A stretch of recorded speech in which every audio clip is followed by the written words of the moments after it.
লোকটি ছিলেন একজন বিশিষ্ট ধনী এবং সর্বক্ষেত্রে একজন সফল মানুষ। তার সন্তান সন্ততির সংখ্যাও ছিল অনেক। সবাইকে পড়াশোনা শিখিয়ে মানুষ করেছেন তিনি। ভালো জায়গায় বিয়ে করিয়েছেন, ভালো পরিবার আর ভালো পাত্র দেখে মেয়েদের বিয়ে দিয়েছেন। প্রত্যেক ছেলে স্ত্রী নিয়ে আলাদা আলাদা বাড়িতে থাকে। বিশাল বাড়িতে থাকতেন কেবল দুজন, বৃদ্ধ আর বৃদ্ধা। তাদের দেখাশোনা করার জন্য ছিল একজন ড্রাইভার আর একজন কাজের মেয়ে। মা বাবার একাকিত্ব দূর করতে সন্তানরা ছুটির দিনটাই কেবল তাদের সাথে কাটাতো। নাতি নাতনিরা একটু বড় হয়ে উঠলে তাদের সাথে বৃদ্ধ দম্পতি বেশ ভালো সময় কাটাতে শুরু করলো। বছর কয়েক যেতে না যেতেই একদিন হঠাৎ করে বৃদ্ধা মা মারা গেলেন। স্ত্রীকে হারিয়ে বৃদ্ধ বাবা একেবারে একাকী হয়ে পড়েন। চারিদিকে যেন কেমন একটা শূন্যতা কাজ করত। সারা বাড়িময় ছড়িয়ে ছিটিয়ে আছে তাদের এতদিনকার স্মৃতি বিজড়িত নানান জিনিস। সেগুলো চোখে পড়লেই বৃদ্ধ বাবার বুকটা হাহাকার করে ওঠে। জীবনের কতগুলো বছর তারা একসাথে পার করে এসেছেন। জীবন সায়ান্নের সময়টাতে স্ত্রী তাকে একা রেখেই বাড়ি জমালেনও পারে। এত বড় বাড়িতে একাকী থাকাটা এক পর্যায়ে তার কাছে অসহনীয় হয়ে উঠল। এরপর একদিন তিনি তার বড় ছেলেকে জানালেন যে তিনি ছেলের সাথেই থাকতে চান। বাবার এহেন প্রস্তাবে বড় ছেলে খুব খুশি হলো। এতদিনে মা থাকায় বাবার একজন সঙ্গী ছিল, এখন তো মা নেই। তাই বাবা যদি জীবনের বাকি সময়টুকু তাদের সাথে কাটান সেটা তো ভালোই। উৎফুল্ল হয়ে ছেলে বাবাকে বাড়িতে নিয়ে আসে। বাড়ির একটি কক্ষ বাবার জন্য ধুয়ে মুছে পরিষ্কার করা হলো। বাবার সেবা যত্নের যাতে কোনো রূপ ত্রুটি না হয় সেদিকে সর্বোচ্চ গুরুত্বারোপ করা হয়। প্রতিদিন অফিস থেকে ফেরার পর ছেলে বাবার সাথে দেখা করে স্বাস্থ্যের খোঁজখবর নেয়। কোনো কিছু লাগবে কিনা, কোনো অসুবিধে হচ্ছে কিনা ইত্যাদি ব্যাপারে ছেলে খুব যত্ন নিতে থাকে। বেশ সুখে শান্তিতেই কাটছিল বাবার দিনগুলো। কিন্তু হাই, এই সুখ বেশি দিন স্থায়ী হলো না বৃদ্ধ বাবার কপালে। ক্রমে পুত্রবধূ তার শ্বশুরের ওপর বিরক্ত হতে থাকলো। বৃদ্ধের সাথে খারাপ আচরণ করতে শুরু করলো। ক্লান্ত হয়ে স্বামী বাড়ি ফিরলে সে শ্বশুরের নামে নানা রকম নালিশ দিত। এভাবে ছেলের মনও একটা সময় বাবার প্রতি বিষিয়ে ওঠে। বাবাকে বাড়ি থেকে অন্যত্র পাঠিয়ে দেওয়ার জন্য স্ত্রী প্রতিনিয়ত চেঁচামেচি করতে থাকে।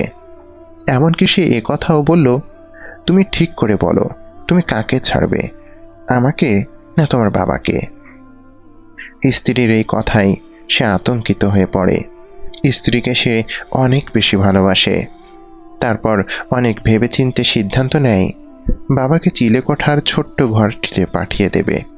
এতে স্ত্রীরও মন রক্ষা হবে আর তার বাবাও ততটা কষ্ট পাবেন না। সে এরপর বাবাকে গিয়ে বলে, বাবা, অনেক চিন্তা করে সিদ্ধান্ত নিলাম তোমাকে উপরের ঘরটিতে থাকার ব্যবস্থা করে দেব। উপরে অনেক আলো বাতাস আছে, আশা করছি সেখানে খোলামেলা পরিবেশে তোমার আরও বেশি ভালো লাগবে।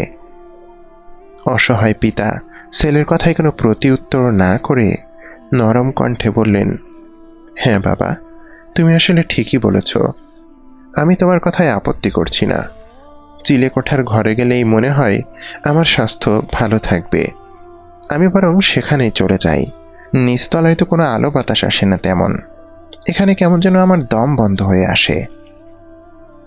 নিচতলায় থাকা অবস্থায় তিনি নাতি নাতনিদের সাথে অনেক মজা করতেন, গল্প করতেন। কিন্তু চিলেকোঠার ঘরে গিয়ে তিনি আবার নিঃসঙ্গ হয়ে যান, কথা বলার মতন কাউকে পান না। ছেলের বউয়ের কড়াকড়িতে নাতি নাতনিদের কেউই তাদের দাদার ঘরে আসতে পারত না। চিলেকোঠার ঘরে একরকম বন্দী হয়ে পড়লেন তিনি। বৃদ্ধ বাবা ছেলে আর ছেলের বউয়ের অবহেলা চুপচাপ সহ্য করতে লাগলেন। দুঃখে তিনি ভেতরে ভেতরে নিঃশেষ হয়ে যাচ্ছিলেন, কিন্তু কোনোদিন নিজের কষ্ট প্রকাশ করেননি। তিনি বুঝতে পেরেছিলেন যে পিতার জন্য তাদের অন্তরে কোনো সহানুভূতি নেই। অন্যথায় বাড়িতে এত দামি দামি প্লেট থাকা সত্ত্বেও তাকে একটি প্লাস্টিকের প্লেটে খেতে দেওয়া হতো।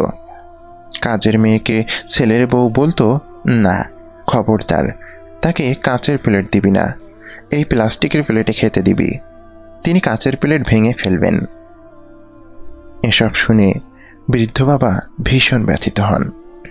যে সন্তানদের জন্য তিনি নিজের সর্বস্ব ঢেলে দিয়েছেন, তাদের থেকে এমন নির্মম আচরণ পেতে হবে কখনো তিনি তা কল্পনাও করতে পারেননি।